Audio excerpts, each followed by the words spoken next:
ายลมแผ่วเบาเหมือนเอ่ยคำปลอบว่าพระองค์ยังอยู่ใกล้ขอกราบแทบบาทด้วยรักนิรันดร์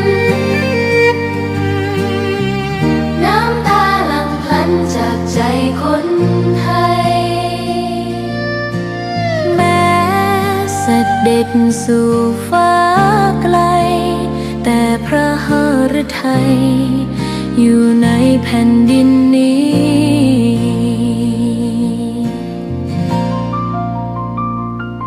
สวนดอกไม้ยังบานดังวันเก่าราวกับเจ้าดอกไม้รู้ว่าพระองค์จากไปแต่กลิ่นหอมยังพัดผ่านใจให้ระลึกถึงพระเมตตาแผ่นดินนี้ยังส่องสว่างด้วยพระคุณอันยิ่งใหญ่ขอเดินตามรอยเท้าแห่งพระแม่ไปด้วยศรัทธาไม่เสื่อมคลายขอกราบแทบบาทด้วยรักนิรันดร์น้ำตาหลั่งพลันจากใจคนไทยแม้เสด็จสู่ฟ้าไกลแต่พระหฤทัยอยู่ในแผ่นดินนี้ดวงใจไทยทุกดวงขอพักดีขอถวายรักนี้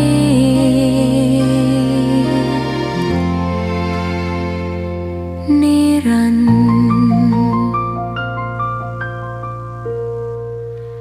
แด่พระพันปีหลวง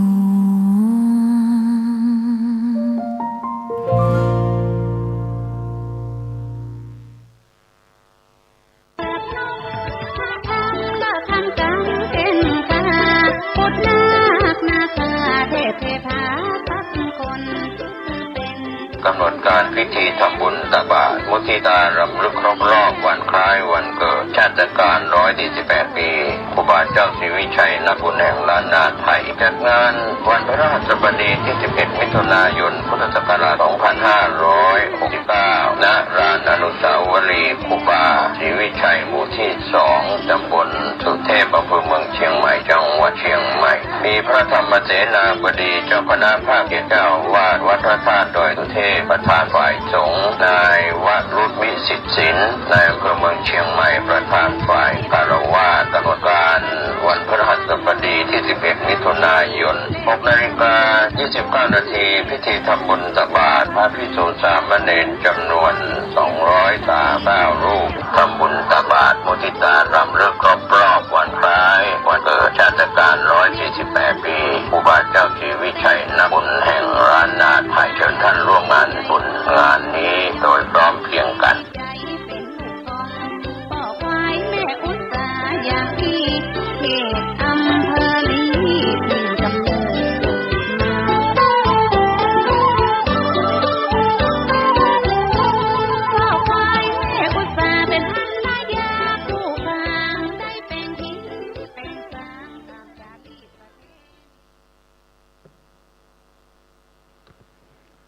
อะระหังสัมมาสัมพุทโธภควาพุทธังภควันตังอภิวาเทมิกราบพระพุทธสวากขาโตภควตาธัมโมธัมมังนัมสสามิกราบพระธรรมสุปฏิปันโนภควโตสาวกสังโฆสังฆังนะมามิ กราบพระสงฆ์นะโมตัสสะภะคะวะโตขอนอบน้อมแด่พระผู้มีพระภาคเจ้าพระองค์นั้นอรหัตโตซึ่งเป็นผู้ไกลจากกิเลสสัมมาสัมพุทธัสสะตรัสรู้ชอบได้โดยพระองค์เองนะโมตัสสะภะคะวะโตขอนอบน้อมแด่พระผู้มีพระภาคเจ้าพระองค์นั้นอรหัตโตซึ่งเป็นผู้ไกลจากกิเลสสัมมาสัมพุทธัสสะตรัสรู้ชอบได้โดยพระองค์เองนะโมตัสสะภะคะวะโตขอนอบน้อมแด่พระผู้มีพระภาคเจ้าพระองค์นั้นอรหัตโตซึ่งเป็นผู้ไกลจากกิเลสสัมมาสัมพุทธัสสะตรัสรู้ชอบได้โดยพระองค์เอง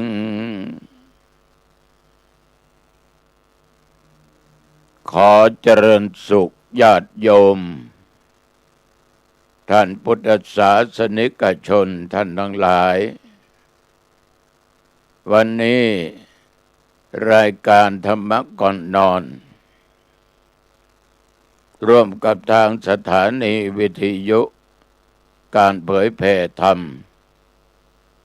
104.50 ทำการออกอากาศณที่วัดฝายหิน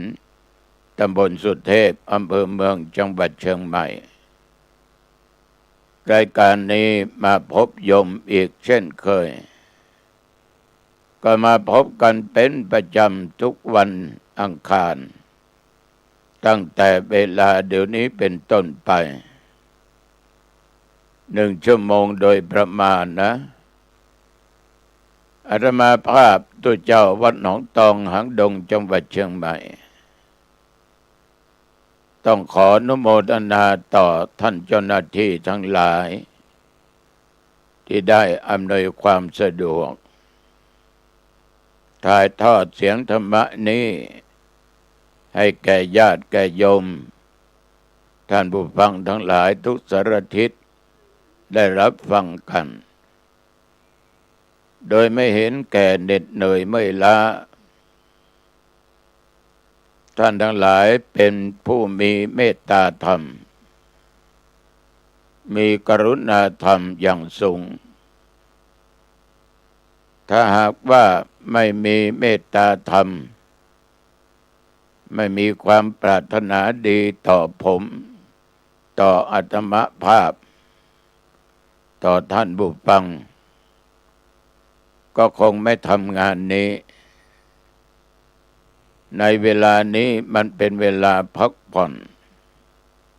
แต่ทุกท่านนั้นก็ยอมเสียสละความสุขส่วนตัวมาทำเพื่อความสุขของคนส่วนมากนับว่าเป็นผู้เสียสละโดยการหยิบยื่นทั้งเวลาทั้งธรรมะให้แก่ญาติโยมผู้ที่ชอบฟังได้รับฟังกันนับว่าเป็นบุญอันยิ่งใหญ่ต่อท่านเจ้าหน้าที่ทุกท่านทุกคนต้องขอขอบคุณเป็นอย่างมากและต้องขอขอบใจนะต่อญาติต่อโยมท่านผู้ฟังทั้งหลายที่ติดตามฟังรายการนี้มาด้วยดีตลอดเวลานั้นมันจะดึกบ้างก็ไม่ว่าไรเพราะใจนั้นมีแต่ธรรมะใจของญาติของโยม มีพระพุทธพระธรรมพระสงฆ์อยู่ในจิตในใจ ถ้าจิตใจนั้นไม่มีพระพุทธพระธรรมพระสงฆ์อยู่ในจิตใจจะฟังธรรมะนั้นก็หายาก เพราะขนาดพระพุทธพระธรรมพระสงฆ์ยังไม่มีจะมาฟังธรรมะก็แสนจะยาก แต่อย่างไรก็ตามต้องขออนุโมทนาบูชาน้ำจิตน้ำใจของญาติของโยมทั้งหลายทุกท่านทุกคนที่คอยให้กำลังใจแก่ตุเจ้าวัดหนองตองหางดงจังหวัดเชียงใหม่องค์นี้อาตมาภาพได้รับโทรศัพท์และได้ต้อนรับโยมที่ไปเยี่ยมถึงวัด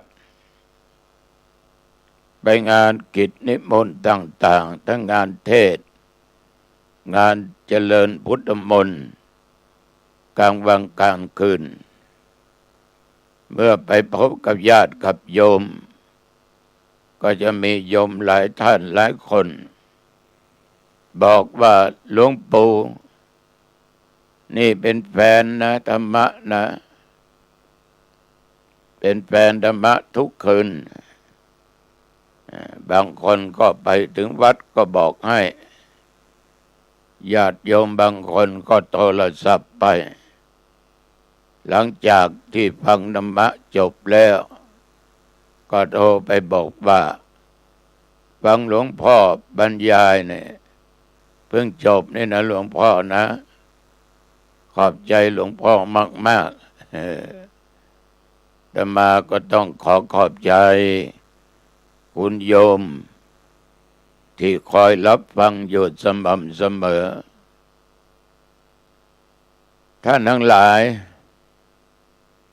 ธรรมะอันเป็นศาสนคำสอนในทางพุทธศาสนานั้นมันเป็นธรรมชาติมันเป็นธรรมชาติเหมือนกับที่เราเคยพูดให้โยมฟังว่าพระธรรมนั้นมีมาตั้งตั้งนานก่อนที่พระสมณะโคดมหรือเจ้าชายสิทธัตถะที่ออกบวชได้บำเพ็ญเพียรจนได้6 พรรษา6 ปีจึงได้รู้เรื่องของพระธรรมรู้สิ่งที่เป็นจริงฉะนั้นญาติโยมพระธรรมมีก่อนพระพุทธเจ้าเพราะเป็นเรื่องของธรรมชาติธรรมชาติรอบกายทุกสิ่งทุกอย่างมองออกไปนั้นก็เป็นธรรมะแม้แต่ความร้อนความหนาวเย็นความอยากโน่นอยากนี่เป็นธรรมะในร่างกายเราก็เป็นธรรมะเพราะล้วนแต่เป็นของที่ปรุงแต่งเมื่อมันปรุงแต่งมันก็แตกได้ง่ายย่อยสลายได้ง่ายเพราะมันมาจากการปรุงแต่งเหมือนกับเราสร้างโน่นสร้างนี่ปรุงแต่งสิ่งนั้นสิ่งนี้มันก็แตกสลายได้ถึงจะเป็นชิ้นเนื้อเดียวกันแต่ก็ล้อมหล่อมาด้วยวัตถุยกตัวอย่างเช่นว่าจะเป็นพุทธรูปที่ก่อด้วยอิฐหรือปูนโดยทองสำริดทองแดงอะไรก็ตามถ้ามันแตกสลายญาติโยมมันก็แตกสลายได้หักได้ร้าวได้เพราะมันเป็นสิ่งที่ปรุงแต่งขึ้นมาในร่างกายของเรานี้ก็ปรุงแต่งแต่เริ่มเดิมทีมันก็มีเพียงแต่ธาตุ4ดินน้ำลมไฟ แต่ถ้าทั้งสี่ประการนี้มารวมกันก็เป็นสัตว์เป็นเขาและเป็นเราเป็นคนอย่างนั้นเป็นคนอย่างนี้ชื่อนั้นชื่อนี้ปรุงแต่งขึ้นมาจงเกิดขันธ์ห้ารูปเวทนาสัญญาสังขารและเกิดวิญญาณเมื่อสิ่งเหล่านี้ปรุงแต่งขึ้นมามันก็ทนอยู่ไม่ได้เมื่อเกิดมามันก็ต้องแก่เพราะเราจะไปบังคับมันก็ไม่ได้เพราะมันเป็นสิ่งที่ปรุงแต่งเมื่อแก่แล้วก็มีการชำรุดการเจ็บไข้ได้ป่วยย่อมจะเกิดขึ้นเพราะธรรมะภายนอกมากระทบมากระแทกเช่นว่าความร้อนความเย็นอากาศอาหารหลายอย่างหลายประการมันก็สามารถจะทำให้ร่างกายเปลี่ยนแปลงผันแปร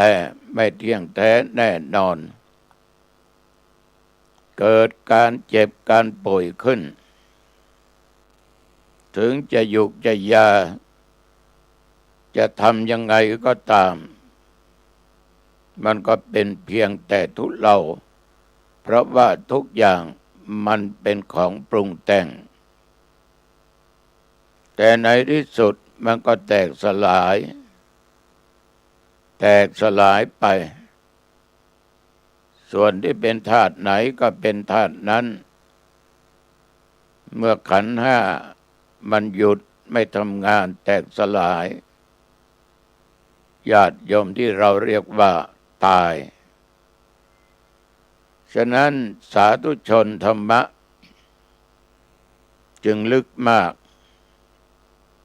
เพราะมันเป็นธรรมชาติที่เกิดขึ้นในรอบกายของเราและในกายมองไปที่ไหนส่วนใดก็เป็นธรรมะหมดโยมนั่งฟังเสียงอาตมาภาพก็เป็นธรรมะเกิดขึ้นก็ดับไปแม้แต่โยมนั่งอยู่ที่ไหนก็ตามเดี๋ยวโยมก็ต้องยกย้ายจะไม่นั่งไปจนตายอย่างนี้เป็นต้นเพราะมันเป็นสิ่งที่ปรุงแต่งและไม่เป็นอัตตาด้วยเป็นสิ่งที่เราบังคับมันไม่ได้สาธุชนญาติโยมท่านผู้ฟังทั้งหลายวันสำคัญในทางพุทธศาสนาก็เพิ่งผ่านไป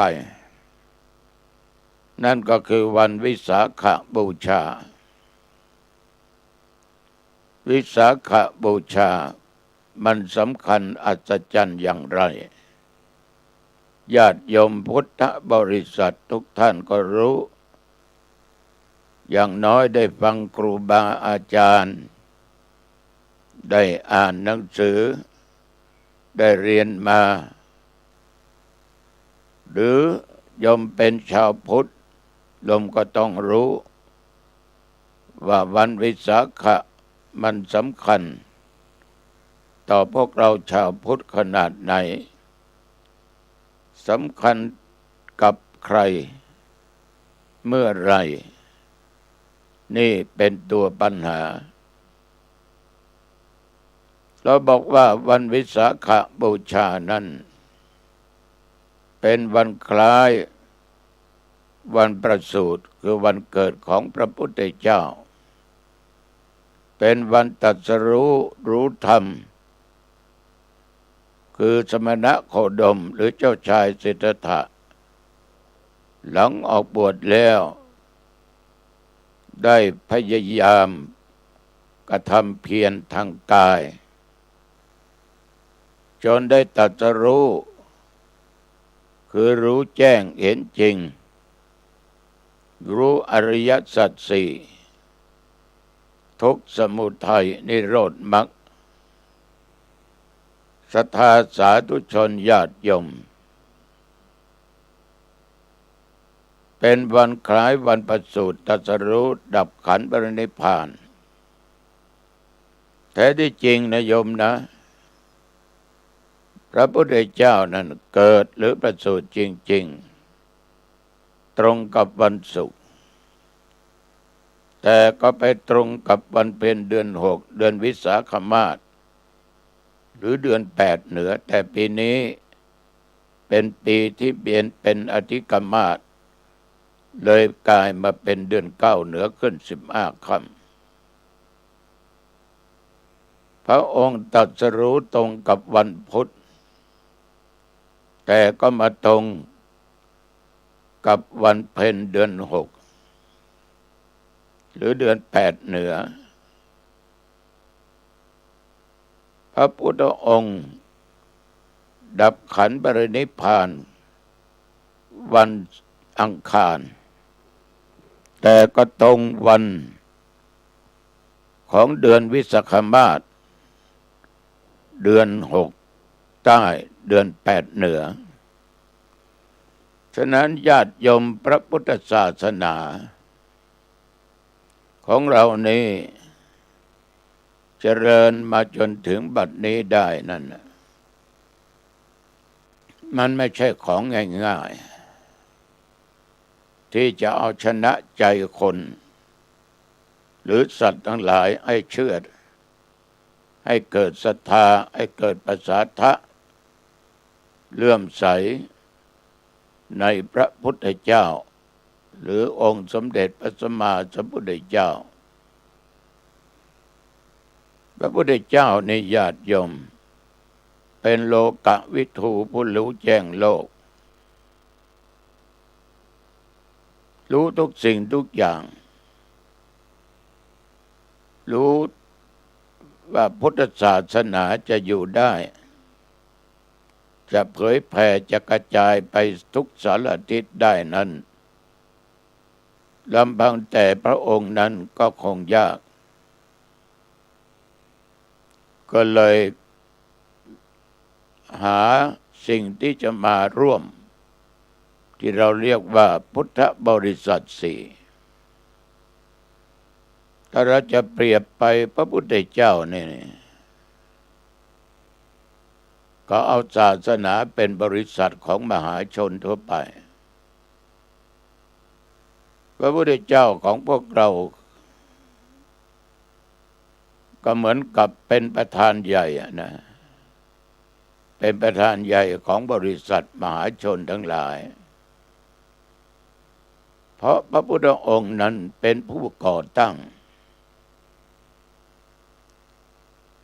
เป็นผู้ที่สร้างเกี่ยวกับเรื่องพุทธบริษัทและมีพระอานนท์เนี่ยโยมทั้งหลายเหมือนกับเป็นเลขานุการเพราะธรรมะทุกข้อนั้นพระอานนท์ได้รับฟังมากเพราะคอยติดตามอุปถากอุปถัมภ์องค์สมเด็จพระสัมมาสัมพุทธเจ้าของพวกเราไปทุกคนทุกแห่งไปทุกแคว้นพระอานนท์ก็จดจำเหมือนกับเป็นเลขานุการนะอาตมาภาพเป็นเจ้าคณะอำเภออาตมาก็มีรองมีเลขานุการคอยจดคอยบันทึกคอยทำเอกสารต่างๆพระองค์ก็วางแผนให้คณะผู้บริหารนั้นก็ได้พระสารีบุตร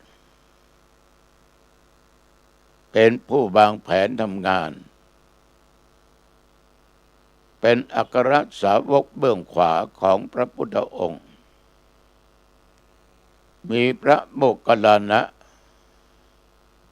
เป็นผู้ที่ติดตาม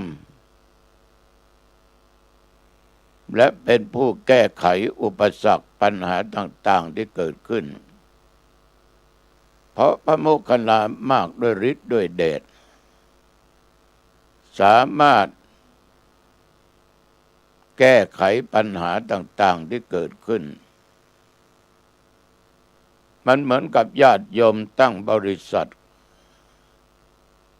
ผิดของนั้นของนี้มาจำหน่ายโยมก็เป็นประธานใหญ่ยังมีประธานอีกมีเลขานุการมีผู้จัดการผู้บริหารคนนั้นคนนี้คนที่เก่งนั้นฝ่ายหนึ่งก็ทำบัญชีฝ่ายหนึ่งเมื่อมีปัญหาเกี่ยวกับสินค้าเครื่องอุปโภคบริโภคปัญหาคนงานบ้างอะไรจิปาถะก็ต้องมีอีกฝ่ายหนึ่งเป็นหัวหน้าผู้จัดการแก้ไขในสิ่งเหล่านั้นฉะนั้นสาธุชนญาติโยมพระมหาโมคคัลลานีท่านเก่งมากพระอานนท์ผู้ทรงธรรมสารีบุตรเป็นมือเบื้องขวาโมคคัลลาเป็นอัครสาวกเบื้องซ้ายธรรมะต่างๆที่พระพุทธเจ้าได้ตรัสรู้พระอานนท์ได้ฟังมากพระสารีบุตรพระมหาโมคคัลลาตลอดพระอานนท์นี้ก็ได้นำเอาธรรมะนั้นออกเผยแผ่กระจายไปทุกสารทิศทุกหนทุกแห่งญาติโยมเหมือนสินค้าทั้งบริษัท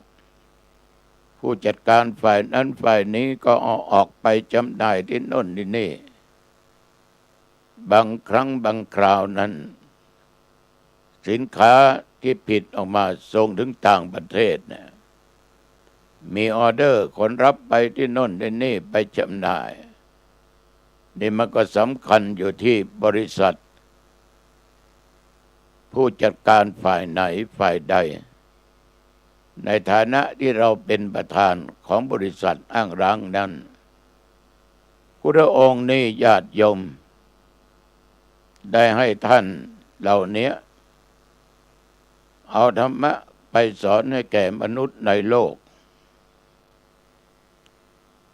สอนให้ละความชั่วสอนให้ทำความดีให้ละความชั่วทางกายทางวาจาสิ่งไหนที่เป็นสิ่งไม่ดีเหมือนสินค้ามันหมดอายุมันไม่ดีคุณภาพไม่ค่อยดีก็ต้องเปลี่ยนแปลงใหม่แก้ไขใหม่ให้มันดีให้มันถูกต้องสิ่งนี้ไม่ดีให้ละให้ทิ้งแต่ทำสินค้าเหล่านั้นให้ดีที่สุดชี้แนะนำให้สัตว์โลกทั้งหลายว่าสิ่งใดที่ท่านทั้งหลายทำด้วยกายด้วยวาจามันเป็นสิ่งที่ไม่ดีเป็นบาปเป็นอกุศลกรรมก็นำเอาไปสอนนำให้เขาแก้ไขแต่มนุษย์หรือสัตว์ทั้งหลายในจิตใจมันแตกต่างกันบางคนนั้นยอมทั้งหลายมีปัญหาเรื่องจิตใจใจไม่ตรงใจไม่เที่ยงใจไม่แน่นอนใจหวั่นไหวไปตามอารมณ์ต่างๆเมื่อจิตใจมันหวั่นไหวไปตามอารมณ์สิ่งที่ไม่น่าเกิดมันก็เกิดคือความโลภเหมือนบริษัทอ้างร้านคนที่มีความโลภก็มีเยอะคดโกงเอาสินค้าโกงราคาบ้างลักเอาไปขายบ้างเก็บตังค์เข้ากระเป๋าตัวเองมันก็ต้องมีฉะนั้นญาติโยมท่านทั้งหลายพระมหาเถระท่านเหล่านี้เมื่อมองเห็นว่าคนเราถ้ามีความโลภมาก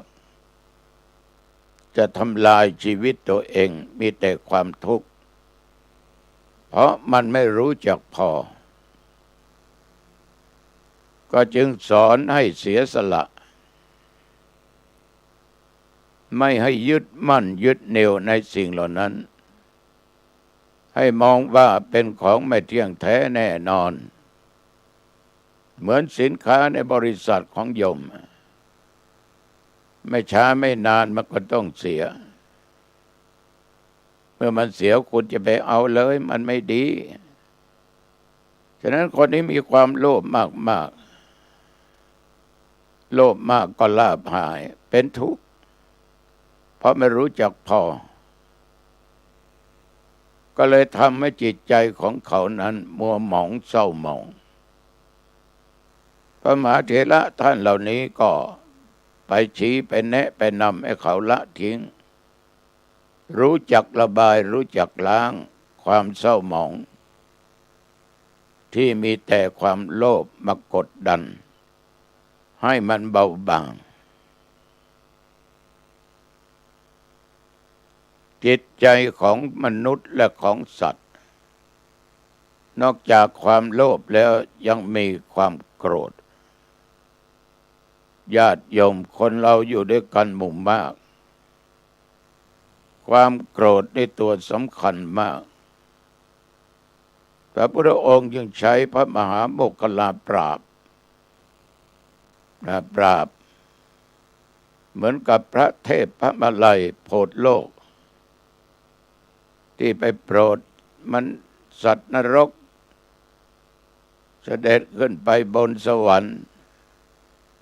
เหล่านี้เป็นต้นโมคคัลลาก็มีฤทธิเดชปราบประยศคนที่มีความพยศความดุดันมีแต่ความโกรธ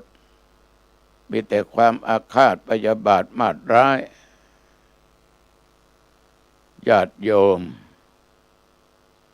ในพุทธศาสนาเรานั้นก็มีพระเถระคือพระเทวทัตเนี่ยมีแต่ความโลภความโกรธความอาฆาตพยาบาทมาตร้ายต่อพุทธเจ้าพระองค์ก็ชี้แนะชี้นำสอนธรรม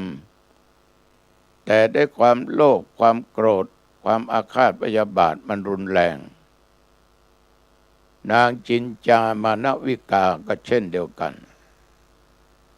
ในที่สุดเขาเหล่านี้ก็หนี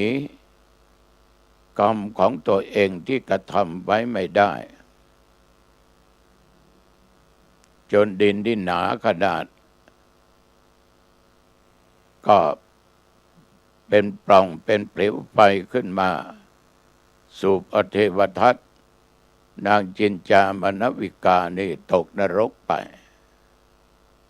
คนเราถ้ามันโกรธนี่ญาติโยมไม่มีใครปราบใช้ประกาศสิทธิ์คือปากของตัวเองเป็นอาวุธใช้ฤทธิเดชถ้าเป็นคนข้างนอก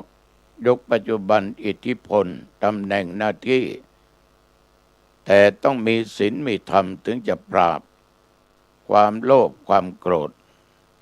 ของคนให้ลงได้เพราะได้เขาเชื่อถือเชื่อมั่นเหมือนคำสอนของครูบาเจ้าศรีวิชัยครูบาอาจารย์มหาเถระที่สอนเรามามันก็ยังฝังใจเราอยู่ตลอดมันเชื่อใจอย่างสนิทมันสามารถกำจัดสิ่งที่ไม่ดีออกจากด้านจิตใจเราได้เพราะครูบาอาจารย์สาธุชนญาติโยมพระมหาโมคคัลลาก็ดีสารีบุตรก็ดีเหมือนกับผู้จัดการฝ่ายใดฝ่ายหนึ่งก็ช่วยนำเอาพระธรรมคำสอนนี้บอกกล่าวแก่เหล่าภิกษุทั้งหลายตลอดจนประชาชนบางคนจิตใจยังหลงงมงายเพราะในสมัยนั้นมีลัทธิเยอะเดี๋ยวนี้เมืองไทยก็มีแยะนะลัทธิต่างๆนี่มีแยะบางครั้งบางคราวนั้นมองข้ามพระพุทธเจ้าไปเอาอันอื่นเป็นสิ่งศักดิ์สิทธิ์กว่าพระพุทธเจ้า ก็ไม่มีใครจะมาเทียบเท่าพุทธเจ้าได้พระธรรมได้โยมทั้งหลายอยู่สูงเหนือสุดคือพระธรรมพระพุทธองค์พระอริยเจ้าแต่บางสิ่งบางอย่างนั้น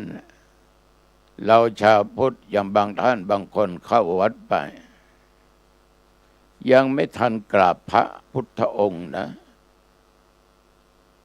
ไม่ได้กราบพุทธรูปก็มีเทพต่างๆอยู่ตรงหน้าวิหารหน้าศาลา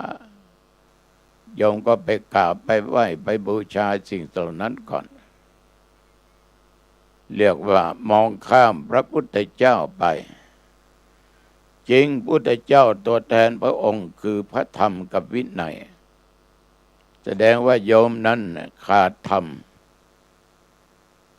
ขาดความเคารพนอบน้อมพระพุทธเจ้ายกสิ่งอะไรทุกสิ่งทุกอย่างไปอยู่เหนือพระพุทธเหนือพระธรรมเหนือพระอริยสงฆ์เจ้าทั้งหลายมนุษย์ยังมีจิตใจตกต่ำบางคนหมกมุ่นหลงอยู่ในกามคุณอยู่ในรูปอยู่ในเสียงอยู่ในกลิ่นอยู่ในรสในการสัมผัสทุกวันนี้คนหลงเยอะย่อมสังเกตฟังข่าวแล้วน่าหดหู่ใจมากมนุษย์เราเป็นถึงขนาดนี้หรือขอโทษโยมนะลูกข่มขืนแม่ลูกขอมีเพศสัมพันธ์กับแม่มันเป็นข่าวดังขึ้นมาแทนที่ลูกจะต้องดูแลแม่สงเคราะห์แม่ดูแลแม่เพราะแม่เป็นผู้ให้กำเนิดอุ้มท้องเขามาได้ทั้ง9 เดือน10 เดือนแต่ในที่สุดด้วยความหลงด้วยความมึนเมาหลงในสิ่งต่างๆโดยไม่มีพระพุทธพระธรรมพระสงฆ์อยู่ในจิตในใจไม่รู้ว่าอะไรเป็นบุญอะไรเป็นบาปกามราคะตัณหาเกิดขึ้นข่มขืนแม่ขอนอนร่วมกับแม่จนแม่หยุดติดบ้านไม่ได้บางคนฆ่าพ่อฆ่าแม่ผัวฆ่าเมียเมียฆ่าผัวฆ่านุ่นฆ่านี่ด้วยความหลงทั้งนั้นอยากจะเป็นใหญ่ไม่อยากจะอยู่ด้วยตัวกิเลสอันสำคัญเพราะทุกวันนี้เราเดินทางผิดกันเราเป็นชาวพุทธเป็นแต่ปากเป็นแต่เปลือกเป็นแต่กระพี้แต่ใจจริงนั้นมันไม่ถึงครึ่งปากก็ว่าเป็นชาวพุทธมีพระพุทธพระธรรมพระสงฆ์ปากก็บอกว่าสวดมนต์ทุกวันเจริญสมาธิทุกวันทำบุญให้ทานไม่ขาดแต่ใจอีกส่วนหนึ่งนั้นมันยังต่ำมันยังไม่เอาพระรัตนตรัยเป็นที่พึ่งอย่างแน่นอนมนุษย์ในโลกต้องมีการเปลี่ยนแปลงเสียดายท่านพระมหาโมคคัลลานะท่านดับขันไปก่อนนะถ้าท่านมีไอ้ท่านมาปราบฉะนั้นศรัทธาสาธุชนญาติโยมพระพุทธเจ้านะมีพระอานนท์มีพระสารีบุตรมีพระมหาโมคคัลลาเป็นผู้สอนทำให้จิตใจละชั่วทำดีทำใจให้หมดจดผ่องใสแล้วธรรมะในทางพุทธศาสนาพุทธเจ้าของพวกเราเป็นเจ้าของนี้ไม่เลือกชาติไม่เลือกศาสนาไม่เลือกเผ่าพันธุ์ไม่แบ่งชั้นไม่แบ่งวรรณะ ขนาดคนในอินเดียสมัยนั้นมีวรรณะทั้ง4 วรรณะด้วยกัน แต่ทุกวันนี้ยมพุทธเจ้าท่านเลิกแล้ววรรณะแต่เราก็ยังมีวรรณะกันอยู่นะ สังเกตไปงานที่ไหนนะพระครูต้องนั่งตรงนี้เจ้าคุณต้องนั่งตรงโน้นชั้นใหญ่ต้องนั่งสูงกว่าไปนายกอยู่อย่างนี้คนนั้นอยู่อย่างนี้มึงคนชั้นต่ำไม่มีหน้าที่มึงคนจนกูคนรวยแบ่งชั้นแบ่งวรรณะไปโดยปริยายอะไรกันญาติโยมอาจจะมองว่าให้มันเป็นระเบียบแล้วก็ถูกต้องถ้าคิดให้เป็นระเบียบนั้นถูกต้องแต่เราก็ต้องรู้สถานะของตัวเองว่าสถานะอย่างใดควรทำอย่างใดเหมือนประเทศพระมาลัยนี่ญาติโยมขึ้นไปบนสวรรค์ไปกราบไหว้บูชาพระเกศแก้วจุฬามณีอยากจะพบพระศรีอริยเมตไตรแต่ก็ไปเจอเทพพระบุตรเทวบุตรทั้ง10 องค์มีนางฟ้าเป็นบริวารตั้ง100 ถึงแสนญาติโยมถามพระอินทร์ก็ไม่ใช่พระศรีอริยเมตไตรแม้แต่องค์เดียวนะฉะนั้นญาติโยมท่านพุทธบริษัทบุคคลเหล่านี้ก็ยังดียุคปัจจุบันวรรณะนั้นเราแบ่งไปตามความถูกต้อง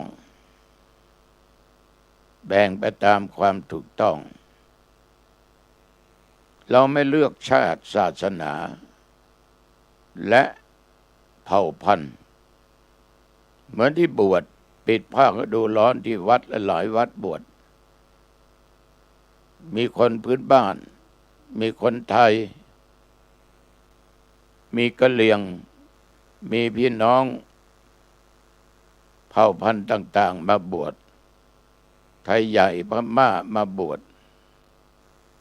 เราก็ให้เขาบวชแล้วก็ได้ศึกษาพระธรรมวินัยได้ทำวัดสวดมนต์ได้รับฟังคำสอนในทางพุทธศาสนาขององค์สมเด็จพระสัมมาสัมพุทธเจ้าเดี๋ยวนี้เราไม่ได้รังเกียจเผ่าพันธุ์ใดๆทั้งสิ้นขอบใจต่อทางบ้านเมืองที่อนุโลมปฏิโลมได้ฉะนั้นพุทธศาสนาของเราอันมีองค์สมเด็จพระสัมมาสัมพุทธเจ้าท่านได้วางฐานไว้อย่างมั่นคงคือพุทธบริษัท4นี่ยังมีอุ้นส่วนที่สำคัญ2 องค์กรองค์กรละ2 เพศรวมเป็น4องค์กรแรกนั้นก็คือนักบวชเรามีภิกษุหมายถึงตัวเจ้าทั้งหลายและก็มีภิกษุณีหมายถึงโยมผู้หญิงที่เข้ามาบวชเป็นสามเณรีและก็อุปสมบทเป็นภิกษุณีเชียงใหม่เรามีพร้อมนะเดี๋ยวนี้องค์กรเนี่ยเรามีพระภิกษุมีตู้เจ้าเหมือนที่โยมเห็นกันอยู่ทุกวันแต่ละวัดเรามีตู้เจ้ามีเน้นเสียงพูดนี้คือเสียงของตู้เจ้าวัดหนองตองบวชมาแล้วตั้งเป็นเนนเป็นตู้67-68 พรรษาปีนี้อายุได้80 ปีแล้วจะเต็มวันที่7 เดือนกันยายนหน้านี้ญาติโยมภิกษุณีเราก็มีในเชียงใหม่เรามีโดยสะเก็ดก็มีสันทรายก็มีอำเภอจอมทองก็มีภิกษุณีเราก็มีหลายองค์สามเณรีก็มีเยอะ อันนี้ก็เป็นองค์กรหนึ่งนะในพุทธบริษัทคือภิกษุภิกษุณีอีกองค์กรหนึ่งนั้นเราก็มีสมาชิกที่เป็นคนธรรมดาไม่ได้มาเป็นนักบวชแต่เป็นคนที่มีศีลมีธรรมนับเอาพระพุทธศาสนานี่เป็นสรณะเป็นที่พึ่งศึกษาธรรมะปฏิบัติธรรมะรักษาศีลให้ทานฟังเทศน์ฟังธรรมเจริญเมตตาภาวนาผู้ชายเราก็เรียกว่าอุบาสกเหมือนพี่น้อยพี่นานมคณายกญาติโยมทั้งหลายที่นั่งฟังตัวเจ้าหนองตองเนี่ยผู้ชายเราว่าอุบาสกโยมผู้หญิงก็คืออุบาสิกาบริษัทเอามารวมกันแล้วทั้งสององค์กรก็เป็นสี่คือมีภิกษุภิกษุณีอุบาสกอุบาสิกาเราจะเห็นได้ว่าเสมอภาคกันหมดเสมอภาคสตรีและบุรุษเสมอกันเริ่มต้นแล้วในพุทธศาสนาเมื่อทรงตั้งพุทธบริษัทขึ้นทรงประกาศอุ้นส่วนนั่นคือพระองค์ทรงกำหนดให้ทุกคนมีส่วนในพุทธบริษัทให้ทัดเทียมกันหมู่คณะมันมากหลายต้องมีกฎมีระเบียบบริษัทอ้างล้างต่างๆก็ต้องมีวินัยมีกฎระเบียบมีวินัยเป็นขององค์กรอย่างเคร่งครัดทางโลกเราก็มีกฎหมายมีรัฐธรรมนูญใครต้องการจะเข้าไปเป็นสมาชิกองค์กรไหนองค์กรใดก็ต้องมั่นใจว่าสามารถปฏิบัติตามกฎระเบียบวินัยข้อห้ามขององค์กรนั้นๆอย่างพุทธบริษัทเหล่านั้นเป็นภิกษุคุณจะต้องมีธรรมะและต้องมีวินัยคือข้อห้าม227ข้อคุณจะมาเป็นภิกษุณีต้องมีข้อห้ามมีกฎ311ข้อคุณจะเป็นสามเณรต้องมีกฎข้อห้าม10ข้อจะมีเป็นอุบาสกอุบาสิกาอย่างน้อยต้องมีวินัย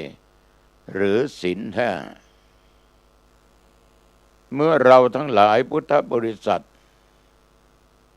ทุกคนตั้งอยู่ในศีลอยู่ในธรรมอยู่ในกฎในกฎระเบียบข้อบังคับต่างๆญาติโยมองค์กรนั้นก็มั่นคงองค์กรนั้นก็มั่นคงฉะนั้นพอสรุปได้โดยย่อโดยสังเขปในวันนี้เพราะเวลาใกล้หมดพุทธเจ้านั้นญาติโยมเป็นโลกวิทูจริงๆเป็นผู้รู้แจ้งโลกจริงๆตั้งบุคคลที่ทำงานให้แก่พุทธศาสนาพระอานนท์พระสารีบุตรพระมหาโมคคัลลาและมีพุทธบริษัททั้งสี่องค์กรแรกนั่นก็คือพระสงฆ์ตลอดภิกษุณีองค์กรที่สองก็คือบาสกบาสิกาเราก็ตั้งอยู่ในกฎระเบียบของแต่ละบุคคลพระสงฆ์ก็มีศีลคือวินัย227เณรนั้นก็มี10ข้อภิกษุณีมี311บาสกบาสิกามีศีล8หรือโบสถศีลและศีล5ญาติโยมเป็นข้อประกันเป็นข้อแห่งความมั่นคงของพุทธบริษัทเพื่อจำเริญพุทธศาสนากันต่อไปญาติโยมต้องภูมิใจนะวันสำคัญทางศาสนาวิสาขบูชาก็จะเล่าให้โยมฟังไปอีกในโอกาสหน้าวันนี้เห็นพอเหมาะพอดีนะฟังแล้วเป็นไงบ้างนะโทรมาถามกันได้0819503471 0819503471วันนี้ญาติโยมทำงานเข้าบ้านมากรุณาปิดประตูบ้านให้เรียบร้อยขึ้นไปบนบ้านปิดประตูหอเรือนหน้าต่างให้ดีเก็บของที่มีค่าไว้แล้วก็เก็บของที่จะใช้ไว้ทางที่เราเดินผ่านเป็นการเตือนสติกันลืมเสร็จแล้วโยมจะทานอาหารบ้างข้าวหวานอย่างไรก็ทานแล้วชำระร่างกายให้หมดจดจากเหงื่อไขล้างหน้าแปรงฟันทำความสะอาดอาบน้ำอาบท่าเสร็จก็หาผ้ามานุ่งมาห่ม